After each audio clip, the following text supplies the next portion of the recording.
So today's teaching is on Gerald Ford. Yes, the man who invented the Ford automobile. That's what we're going to talk about. He was he did some amazing things. Some amazing things. He lived from July 30th, 1863 to April 7th, 1947. He was an American industrialist, the founder of the Ford Motor Company, and sponsor of the development of the assembly line technique. People wonder, where did the assembly line come from? He invented it. He invented it for mass production. Now, we had things in the temple, or we had things the priests, when we were taking sacrifices, especially during the high seasons like Passover and so forth. Well, we had pretty good. We had a pretty good assembly line. But not like this. This was perfected under Ford. Although Ford did not invent the automobile itself, he developed and manufactured the first automobile that many middle-class Americans could afford to buy. So he made it very popular. His introduction of the Model T automobile revolutionized transportation and American industry.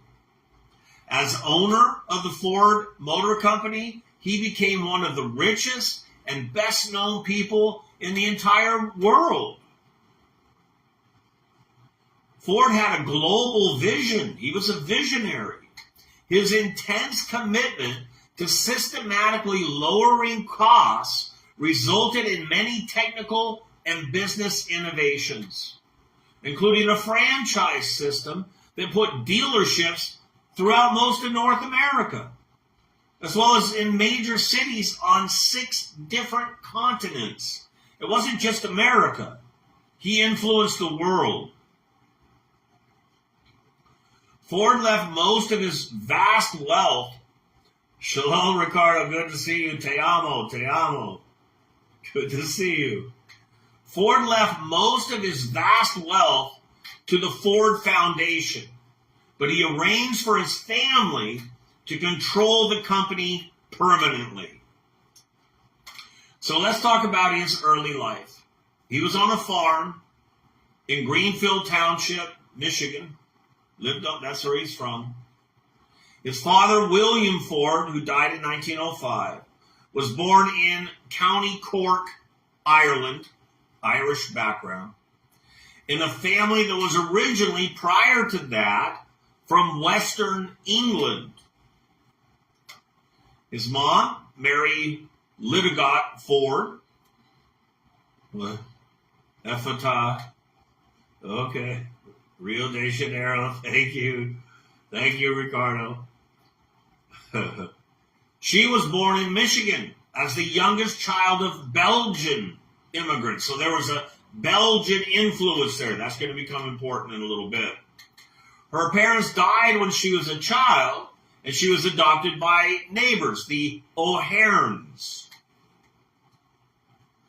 So Ford was always a very curious child. At 15, he dismantled and reassembled the timepieces of friends and neighbors, gaining the reputation of a watch repairman. Here's a picture of him here when he was young in 1888. Brilliant mind, very smart. At 20, Ford walked 4 miles to their Episcopal church every Sunday. He was a very devout Christian, so smart and a Christian. Ford was devastated when his mother died in 1876. His father expected him to eventually take over the family farm, but he despised farm work. He hated it.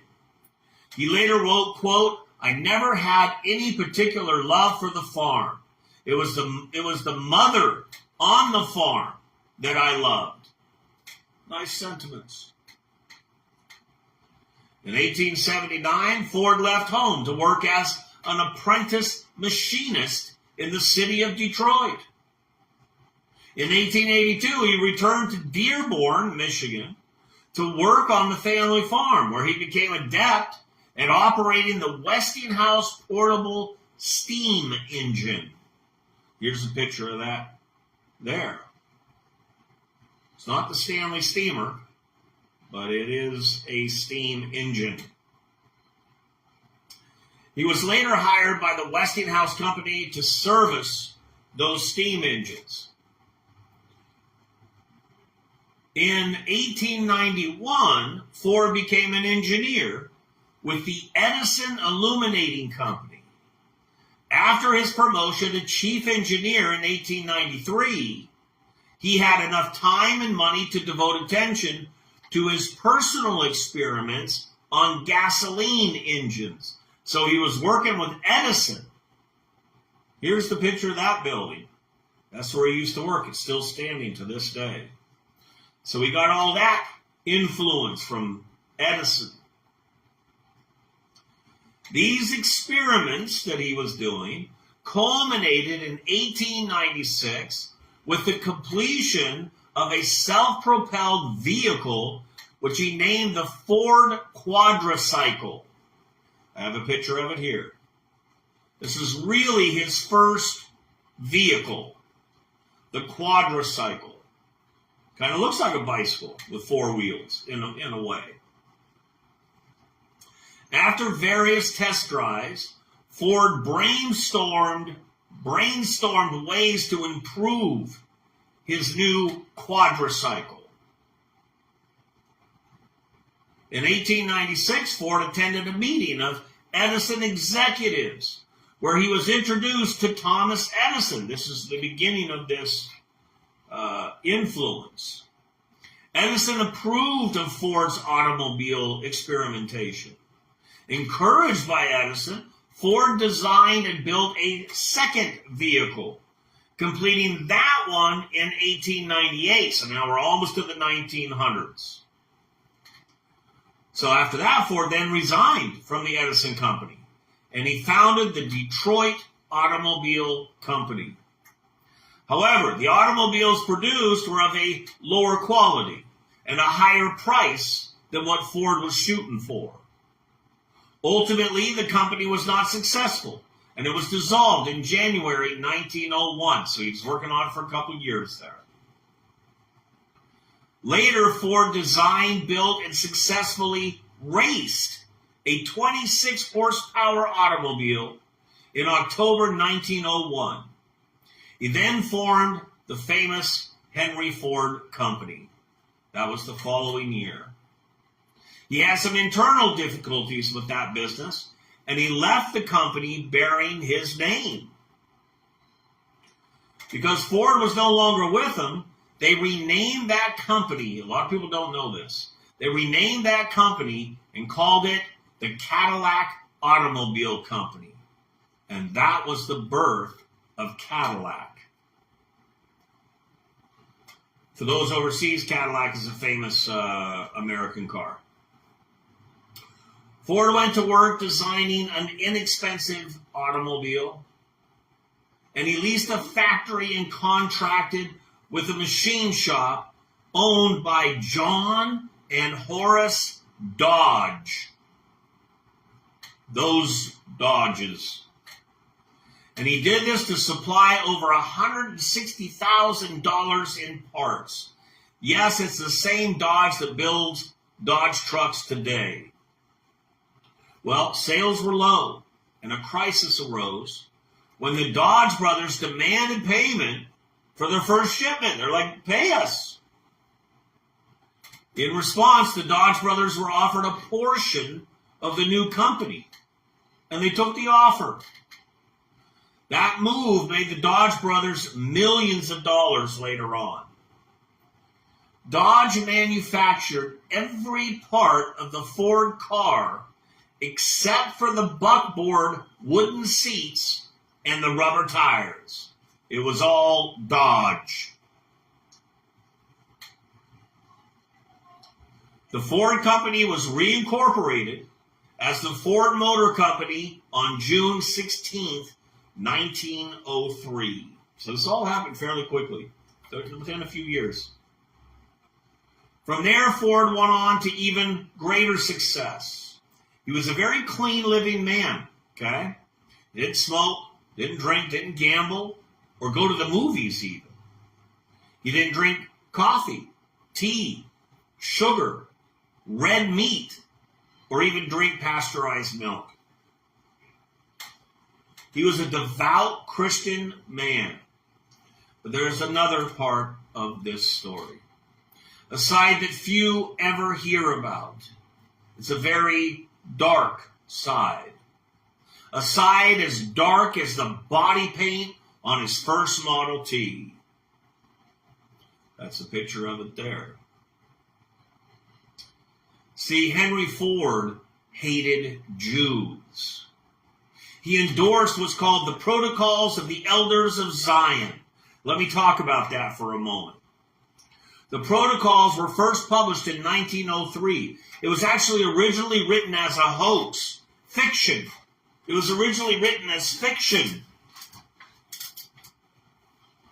The Protocols purports to document the minutes of a late 19th century meeting of Jewish leaders discussing their goal of global Jewish rule by subverting the morals of so-called Gentiles and, controlling the press and the world's economies. You want to know where all this stuff came from? It came from the Protocols. I'm not saying people didn't accuse Jews of things way before that.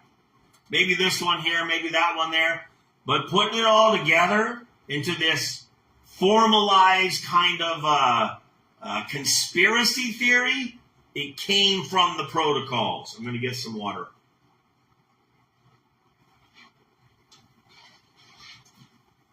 Because this teaching gets me kind of heated up. It's one of those kind.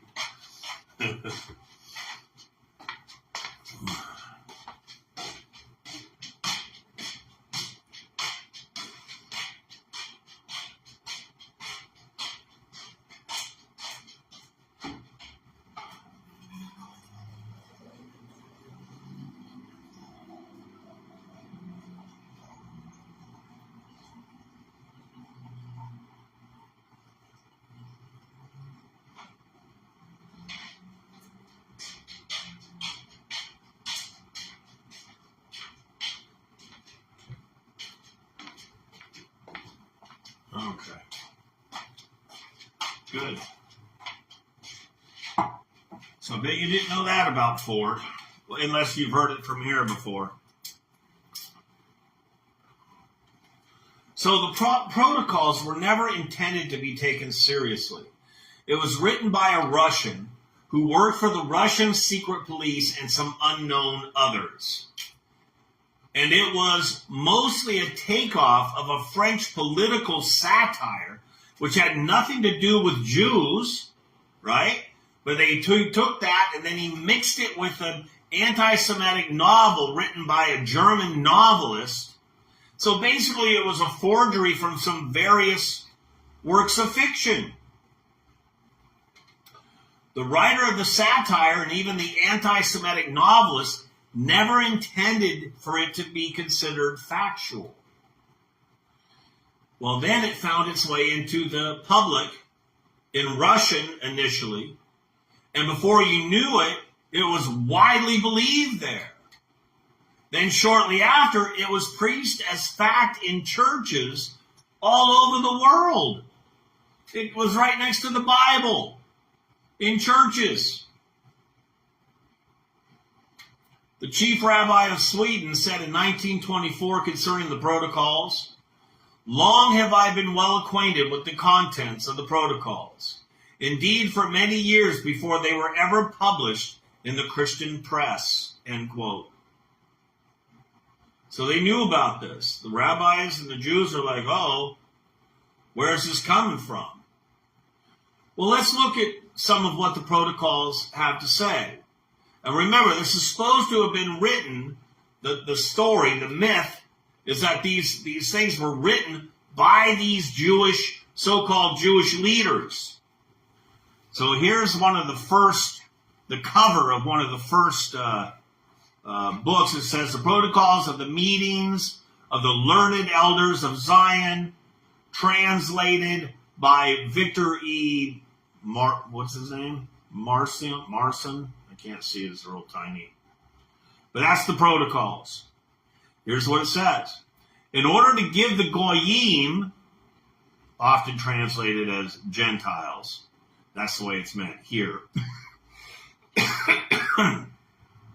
In order to give the Goyim no time to think and take note, their minds must be diverted towards industry and trade. Thus, all the nations will be swallowed up in the pursuit of gain, and in the race for it, not take note of their common foe. But again, in order that freedom may once for all disintegrate and ruin the communities of the Goyim, we must put industry on a speculative basis. The result of this will be that what is withdrawn from the land by industry will slip through the hands and pass into speculation. That is, to our classes. So they're saying there's this what do you call it, a conspiracy of Jews that met together, leaders of the Jews, and they want to distract in order to take over. Let's read some more. We must compel the governments of the Goyim to take action in the direction favored by our widely conceived plan.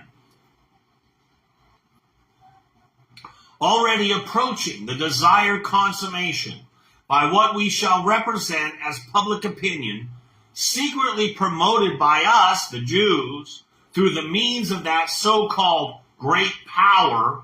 Now they're mocking God, according to them. Oh, no, sorry, the press. They're mocking the press here, which with a few exceptions that may be disregarded, is already entirely in our hands. Through the means of that so-called... Okay, so they're also saying here they rule the press.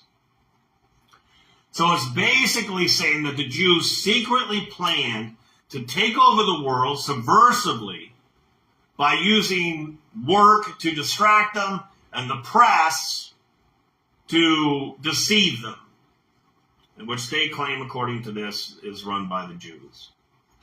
It's an old accusation. Some of those accusations against the Jews may even sound familiar to you. Many people who participate in anti-Semitic rhetoric have always received their concepts from the protocols. I've heard quotes like these in churches today all over the world. They're quoting the protocols, and most of them don't even know they're doing it. Some of them do. Most of them don't know. The protocols also, of course, bring up some old, well-worn accusations from times past, from way back. It perpetuates the belief that Jews made matzah with the blood of Christian babies. It talks about that in the protocols. And that they poison wells in Gentile neighborhoods. That goes clear back to medieval times. Well, they say, well, I've never heard of these protocols of the elders of Zion, so it can't be all that well known. Here in the U.S., you may not have heard of it, but visit many of the Muslim countries, and you'll find it on the desks of school children. Okay? And you have heard it. You just didn't recognize it. Half the stuff I hear people tell, oh, I never heard about that. My pastor never talked. It's because they were too dumb to listen. That's the truth. They're not listening to what their pastors are actually saying. They're just hearing these words, anti-Semitic remarks, not even recognizing that they're anti-Semitic, and it just goes right through their filters. It's not because those pastors aren't saying it or that I'm wrong about this. It's because they're too dumb to recognize it. Sorry, but that's the truth. So some of you know of Rabbi Yosef Teluskin. He's a very well-known Jewish writer and thinker. That's a picture of him there. That's a good picture. He said thousands, perhaps even tens of thousands of Jews have died because of this infamous forgery, talking about the protocols. It's super, super dangerous. He may be well underestimating even how many Jews that it's killed. See, the protocols were quoted by Adolf Hitler himself. He quoted it multiple times. He ordered the text to be studied in German classrooms. The historian Norman Kahn suggested that Hitler used the protocols as his primary justification for initiating the Holocaust. Basically, it was his warrant for genocide. The protocols are everywhere. They continue to be widely available around the world. They're in print in Japan, in the Middle East, in Asia, South America. Arab leaders have endorsed them as authentic, including endorsements from late Presidents Gamal Abdel Nasser of Egypt, Anwar Sadat, one of the past presidents of Iraq, King Faisal of Saudi Arabia, as well as Gaddafi. They all said they were real. Well, that's the past. No. The 1988 Charter of Hamas, the people we're having problems with right now, states this. It says the protocols of the elders of Zion embodies the plan of the Zionists. And that is still on the Hamas Charter to this day. Maybe you haven't heard of it. The Education Ministry of Saudi Arabia still endorses it, as well as some parliament members in Greece. Tell you what, if I was Israel, and they know about this, but if I was in Israel and all of a sudden Greece say, hey, maybe we should be friends again. Okay, you make sure you eradicate the protocols of Zion from your libraries.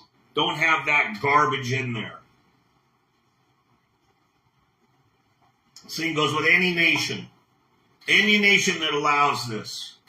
We should have nothing to do with them. So maybe you haven't heard of it, but it is out there. U.S. presidents and dignitaries, they know about this. King Faisal personally presented every one of his personal visitors with a copy of it up until his assassination in the 70s.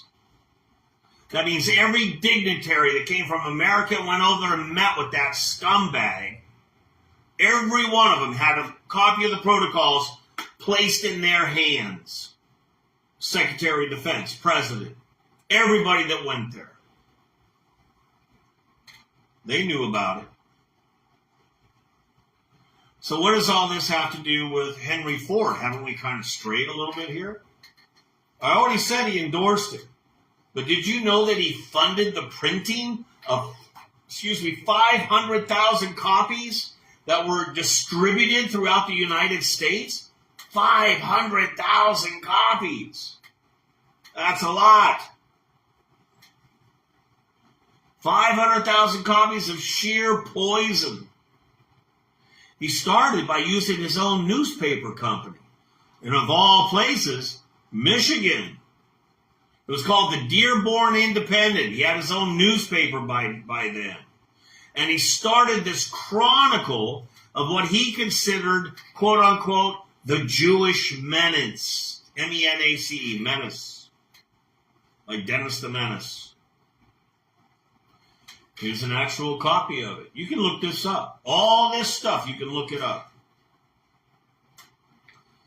Every week for 91 issues, the paper headlined some sort of Jewish-inspired evil major story. The most popular and aggressive stories were then chosen to be reprinted by Ford into 4 volumes called The International Jew. You can look it up online. You can even download it. They said the Jews were the world's foremost problem. and it was translated into 16 languages.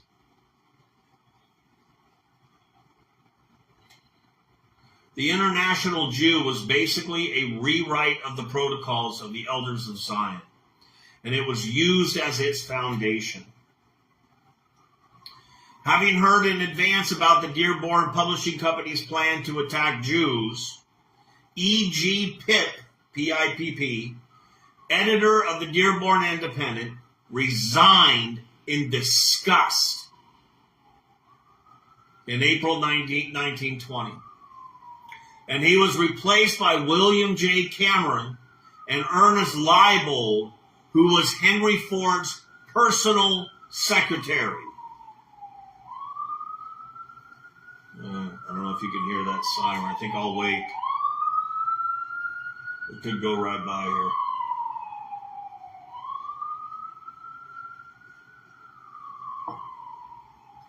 So Leibold was quoted in court as saying, "When we get through with the Jews, there won't be one of them who will dare raise his head in public," end quote. This is the guys that worked with Ford. These are the kind of people that he surrounded himself with. Okay? After these 91 issues of the paper were published, Ford was taken to court by a Jewish lawyer. His name was Shapiro. And that forced Ford to close that rotten newspaper. Baruch Hashem. Thank God for him. Thank God for this man. He stood up to one of the biggest companies in the world. And he won. Good Jewish lawyer. Ford, however, sneaky guy, denied knowing about the articles written in his own newspaper. You know, that was what everybody had back then. They didn't have, not everybody had a cell phone to watch their shows on or whatever, right? Everybody read the paper. That was the big media back then. You know, that or the radio. They didn't have much choice. In a lot of places, they didn't even have radio. So he denied it. But Mrs. Stanley Rudiman, a close friend of Henry Ford, said, quote, "I don't think Mr. Cameron ever wrote anything for publication without Mr. Ford's approval." So she proved he was a liar. You'll often find that going hand in hand. Anti-Semitism, lying, stealing, cheating. It goes down this very dark road. Okay? Starts out just maybe a couple jokes about the Jews. And slowly, it goes down that path. When it came time for Mr. Ford to testify, he mysteriously had a supposed car accident, of which was both suspect and extremely convenient. Ford did issue what I call the Gibson apology. The kind Mel Gibson gave after he was caught with his anti-Semitism showing. Those aren't real apologies. They are the kind of apologies that anti-Semites use to protect their financial investments. The Gibson apology. Ford stood to lose so much money that he fired Leibold, who was at one time the most powerful individual at the Ford company. He made him the fall guy. It was said that you couldn't see Ford unless you first saw Leibold. Though Ford apologized for the International Jew, which he wrote, and closed the Dearborn Independent, he later accepted get this. This next part, it'll blow your mind. He later accepted the Grand Cross of the German Eagle from Hitler's Nazi government in July of 1938.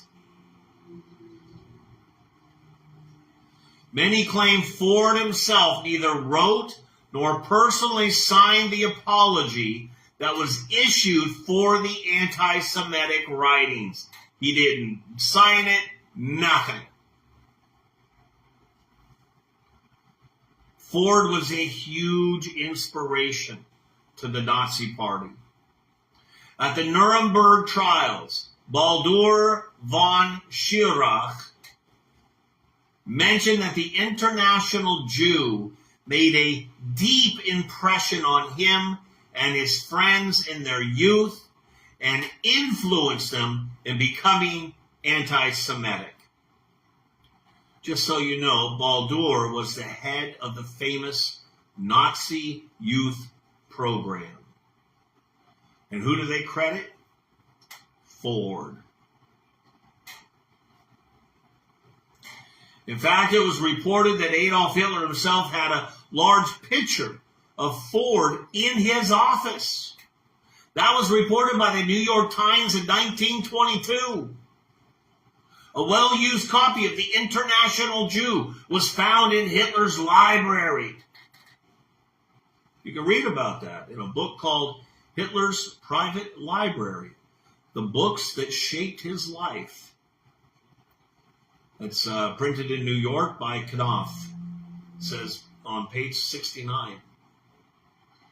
It says you can even tell Hitler's copy had been read multiple times, that it had been well used.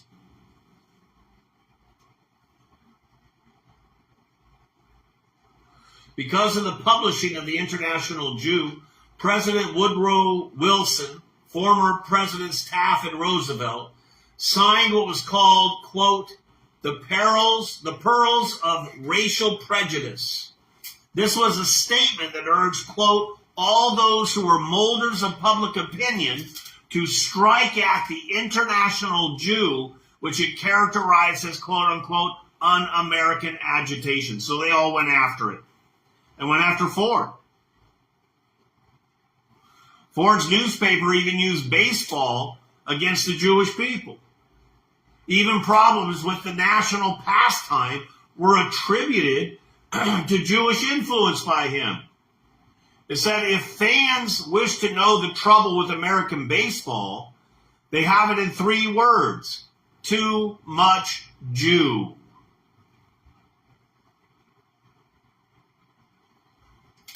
We did a teaching here not long ago on Jews and baseball.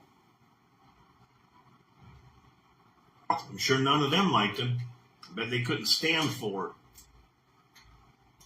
it. Anti-Semitism is a disease of the soul. And Henry Ford was a sick individual. Through a combination of influence, power, and ignorance, he was able to unleash the largest and most damaging campaign against Jews ever waged in the United States of America. This kind of sickness wears on the mind after time. Though once a brilliant man, he began to lose hold of reality. He chartered a ship to Europe, which he called the Peace Ship. He filled it full of pacifists who, along with him, were supposed to go to Europe and convince everyone in Europe to stop participating in World War II. What an idiot. And a traitor. Before he set sail, Ford granted an interview in which he proudly boasted, quote, we're going to stop the war. Doesn't this sound familiar? Doesn't this sound like, what's her name? Greta? He was the Greta of World War II. He was the Greta. The way you feel about Greta is exactly how you should feel about Ford.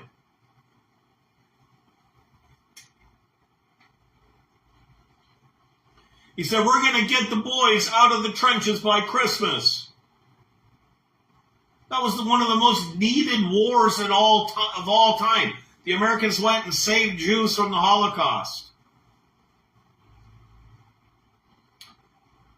However, Ford admitted that he did not exactly know even where the ship was going.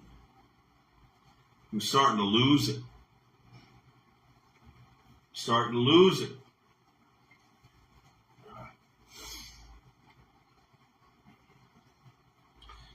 Nor did Ford reveal any specific plans of the operation. The ship eventually docked in Oslo, in Norway, on December 18, 1915. No one greeted the ship in the freezing temperatures of 12 degrees Fahrenheit. Ford gave his first and only press conference of the campaign 4 days later. It was a confusing speech in which Ford mainly talked about a new tractor that he had on the market. What a new-new. He did express his belief that it would be wiser for the munitions factories of Europe to produce tractors instead of weapons. One newsman said, quote, "That Ford must be a very great man indeed who permits himself to utter such foolishness," end quote. Everybody knew he was a baffling idiot, a buffoon. Ford then booked passage on the first steamer, returning to New York, and returned the next morning, weakened by a nasty flu. The ill-conceived peace ship venture, which accomplished nothing, soon ended in disaster and embarrassment.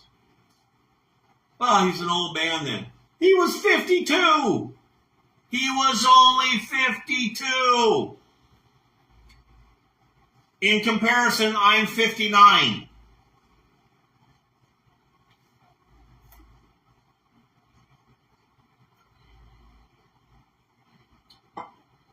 Anti-Semitism makes you nuts. I've been watching that for 40 years. I'm telling you, watch people that go anti-Semitic. They start losing their bloody minds. Ford prided himself as an educator.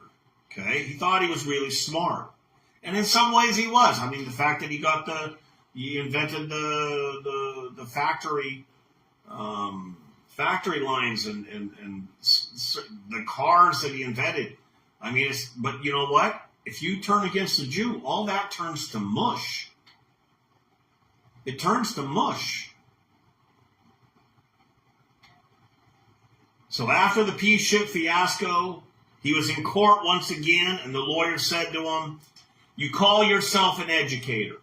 Now I shall inquire whether you are a well-informed man, competent to educate people." The lawyer then launched into a series of questions which Ford's lawyer, Alfred Lucking, had been dreading. He said, here we go. Now we're talking, it sounds like Biden. Says, have there ever been any revolutions in this country, the lawyer asked. Ford said, there was, I understand. And he said, did you ever hear of Benedict Arnold? Ford said, I have heard the name. Well, who was he? Said the lawyer. I don't know. He's a writer, I think. Benedict Arnold was a very well-known general during the American Revolutionary War, who originally fought for the American Continental Army, but defected to the British Army. To this day, the name Benedict Arnold is synonymous with the word traitor, and the delicious breakfast made with postage and hollandaise sauce minus the ham, eggs Benedict. I just thought I'd throw that in there.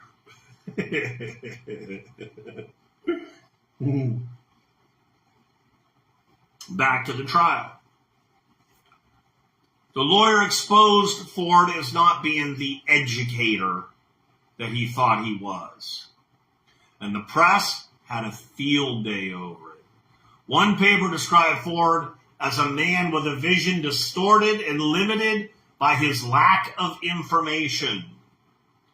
While The Nation, it was a weekly political magazine, The Nation, still in business today, by the way, commented that, quote, the unveiling of Mr. Ford has much of the pitiful about it, if not the tragic. Sounds just like Biden.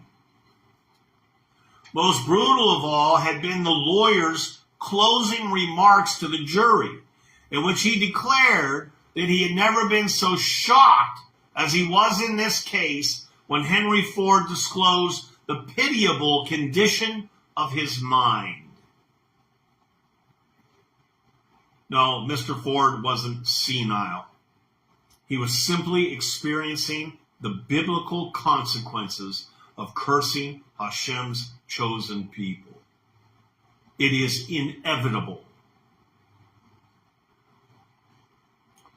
Was he a good Christian? No, you can't be a good Christian and hate the Jews. Yeshua was a Jew himself. How can you hate Jews and love the Jewish Messiah? You can't. You can be a Christian and hate Jews. The KKK call themselves Christians, but they aren't good Christian people. The Aryan nations call themselves Jews, but they aren't good Christian people. My belief is all good Christians will eventually become Jews themselves. Ford's hatred for the Jewish people only grew stronger after this. An executive at the Ford company was up late one night and he decided to tide himself over with a candy bar. Ford walked up to the man, started some small talk, and then took a bite of the man's snack. A look of dissatisfaction came over his face, Ford's face. He said, "This stuff isn't as good as it used to be, is it?" The executive replied that he had not noticed any change. Ford said, "The Jews have taken a hold of it. They're cheapening it to make more money out of it." Takes the candy bar out of the guy's hand, opens it up, takes a bite, and complains about the Jews. That's nuts. And I'm not talking about the nuts in the Snickers bar. It was forever on the forefront of his mind. You will find this to be true. Anti-Semitism reduces you. Anti-Semitism reduces you. Some wonder where it came from. Why did Ford hate Jews so much?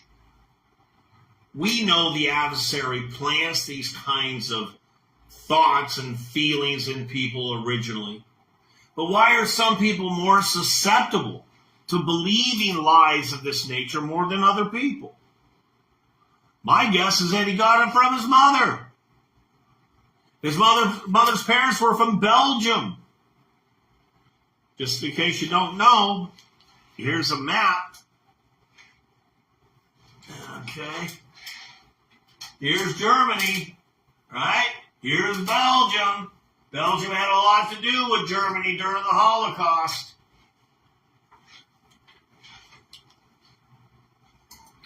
They were very close. Belgium collaborated with the Nazis, and it was vehemently anti-Semitic. They were very quick to sacrifice their Jews to the Nazis. In fact, 25,000 Jews were killed on the eve of the German occupation. That was 44% of the total numbers of Jews living in Belgium. Almost half gone in one day. When they say, why are we talking about anti-Semitism anyway? We talked about the Palestinians killing the Jews at the Munich Olympics before. We've talked about it, what's happened with Hamas in Gaza. Now we're talking about Ford, the car guy. Well, let's talk about the Bible. Well, you should notice that this is a synagogue. This is a yeshiva.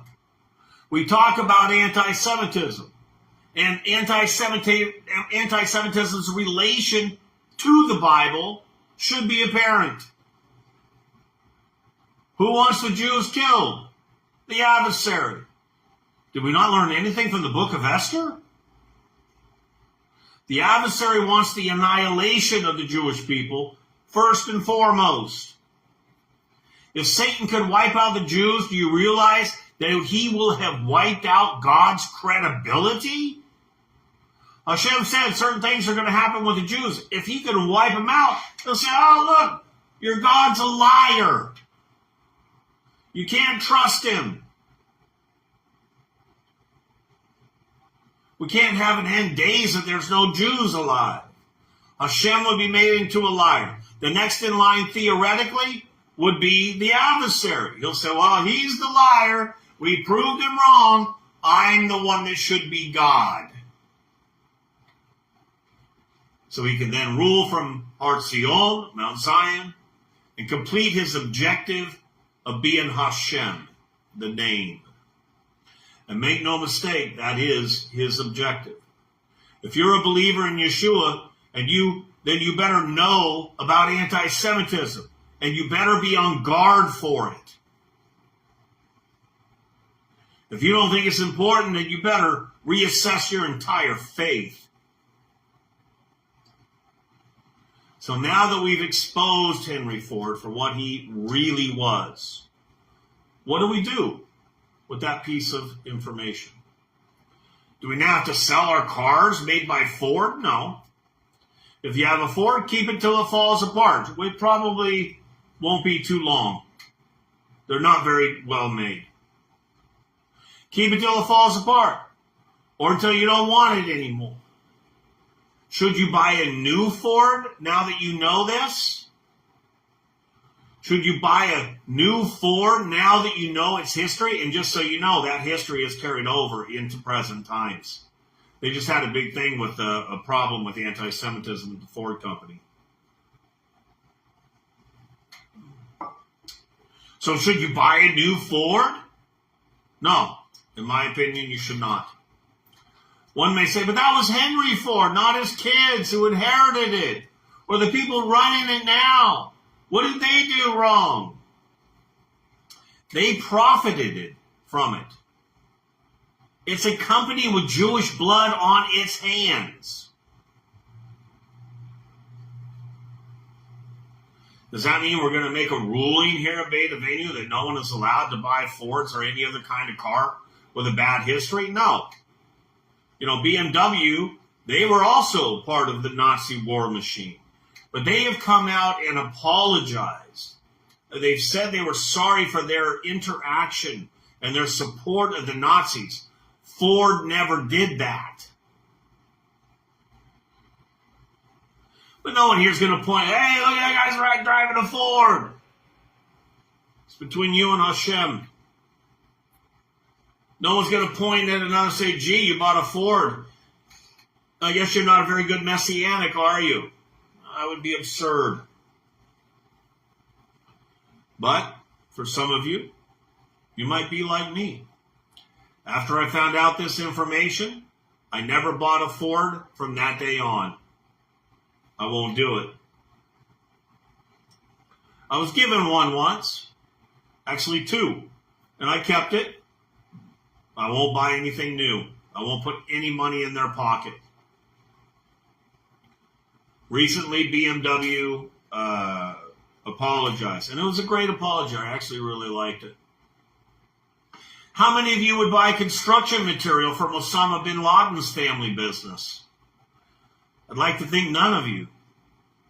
It is a personal choice, okay? But I still have to give you the history.